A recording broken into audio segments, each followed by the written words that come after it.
Ma'am, is fasting benefited to health? What is the science behind it? Devendra ji, बहुत अच्छा question आपने पूछा है। तो देवेंद्र जी, आपने जो पूछा है कि फास्टिंग बेनिफिशियल है या नहीं, अभी आजकल तो बहुत ज़्यादा ट्रेंड में आया है। एक्चुअली फास्टिंग का एक मेडिकल टर्म है जिसको हम लोग कहते हैं ऑटोफेजी। अभी ये ऑटोफेजी इसलिए इतना ज़्यादा ट्रेंड में आया क्योंकि 2016 में प्रोफेसर योशिनोरी को Nobel prize in physiology of medicine, इसके लिए उनको नोबेल प्राइज मिला है, which is really highly commendable. अभी ये ऑटोफेजी क्या है, फास्टिंग क्या है, क्या फास्टिंग हमारे लिए बेनिफिशियल है या नहीं? देखिए, फास्टिंग यानी कि ऑटोफेजी ये एक तरह का बॉडी का रिसाइकल मैकेनिज्म होता है या ऑटो करेक्शन मैकेनिज्म होता है। ऑटोफेजी का मतलब खुद के सेल्स को खुद ही खाना। तो जब आप अपनी बॉडी को कंप्लीट रेस्ट देते हो, अभी कंप्लीट रेस्ट का मतलब ये है कि जब आप फास्टिंग करते हो, क्योंकि जब आप खाना खाते हो तो आपका बॉडी बहुत पूरा दिन काम करता रहता है, क्योंकि डाइजेशन करता है, ब्लड सर्कुलेशन, ये वो बहुत सारा काम करता है। जिस दिन आप फास्टिंग करते हो तो बॉडी को रेस्ट मिलता है। तो जब बॉडी को रेस्ट मिलता है तब आपका बॉडी का मेंटेनेंस चालू हो जाता है। तो मेंटेनेंस में बेसिकली क्या होता है कि बॉडी जो भी आपके बॉडी में खराब सेल्स होते हैं, मरे हुए सेल्स या खराब वाले सेल्स, स्पेशली ट्यूमर सेल्स। अभी कैंसर में अलग तरह के ट्यूमर सेल्स होते हैं जो बिल्कुल भी एबनॉर्मल होते हैं, इसलिए उनको मार के उसको शरीर के बाहर फेंकना बहुत ज़्यादा ज़रूरी होता है। लेकिन रोज़मर्रा की लाइफ में जब हम दिन भर खाते रहते हैं तो तभी बॉडी को टाइम नहीं मिलता, क्योंकि बॉडी का मेन फोकस डाइजेशन के ऊपर और फूड प्रोसेसेस के ऊपर होता है।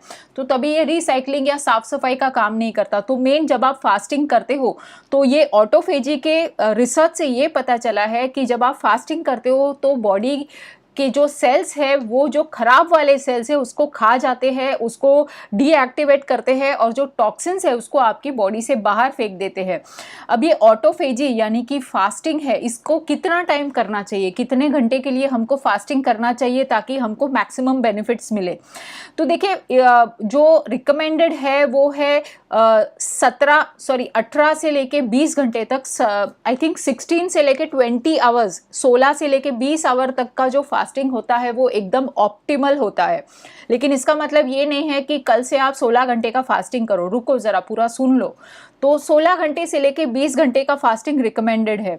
अब ये कौन से बीमारियों में यूज़फुल है? जैसे मैंने कहा, बहुत सारे कैंसर्स में ये यूज़ होता है, बहुत अच्छा इफेक्ट होता है। इसको कहा जाता है कि ये एजिंग को रोक देता है। एजिंग फैक्टर होता है, थकावट होती है या बॉडी में जो एजिंग होता रहता है तो उसको ये रोक देता है। Specially it is beneficial in neuro degenerative disease जैसे कि पार्किंसंस, अल्जाइमर्स, क्योंकि इन जो बीमारियां होती है इसके अंदर बहुत ही टॉक्सिक प्रोटीन्स बॉडी में जमा हो जाते हैं, जिसकी वजह से ये बीमारियां पैदा होती है। तो जब ऑटोफेजी होता है तो ऑटोफेजी के जरिए ये टॉक्सिक प्रोटीन्स बॉडी के बाहर फेंके जाते हैं।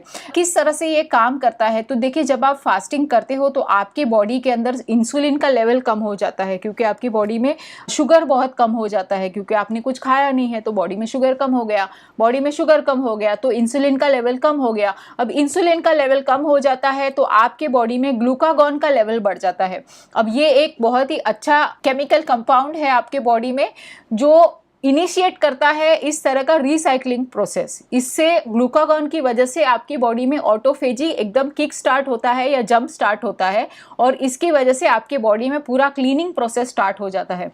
ऑल्सो एक बहुत अच्छी खबर ये है कि ऑटोफेजी की वजह से ग्रोथ हार्मोन का स्टिमुलेशन भी होता है। जैसे जैसे हमारी एज बढ़ती जाती है हमारे बॉडी में ग्रोथ हार्मोन कम होता रहता है और हमारे बॉडी में ये रिसाइकलिंग मैकेनिज्म कम होता है। लेकिन जब आपके बॉडी में ग्लूकागॉन का लेवल बढ़ता है तो तब ग्रोथ हार्मोन भी स्टिमुलेट होता है और इस तरह से रिसाइकलिंग होता है। कौन सा फास्टिंग हमको करना चाहिए? देखिए, इसके लिए दो फास्टिंग बहुत फेमस है, दो टाइप्स ऑफ फास्टिंग। फर्स्ट है इंटरमिटेंट फास्टिंग और सेकंड है कीटो फास्टिंग, कीटो डाइट। अभी इंटरमिटेंट फास्टिंग एकदम सिंपल फंडा है, आपको 16 घंटा के लिए बिल्कुल भी कुछ नहीं खाना है, कंप्लीट उपवास करना है।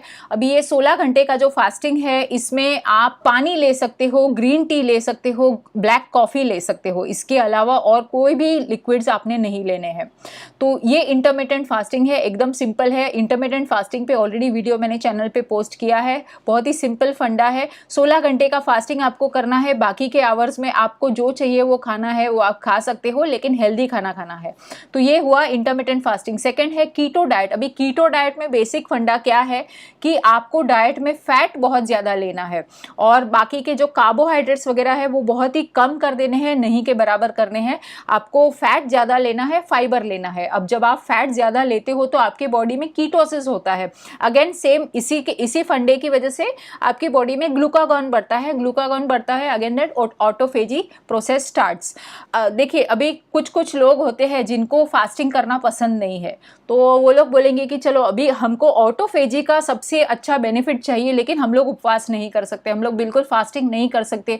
तो ऐसा कोई हैक है जिससे ऑटोफेजी का फ़ायदा हो और हमको फास्ट भी नहीं करना पड़े? यस, उसका एक हैक ये है कि एक्सरसाइज कीजिए।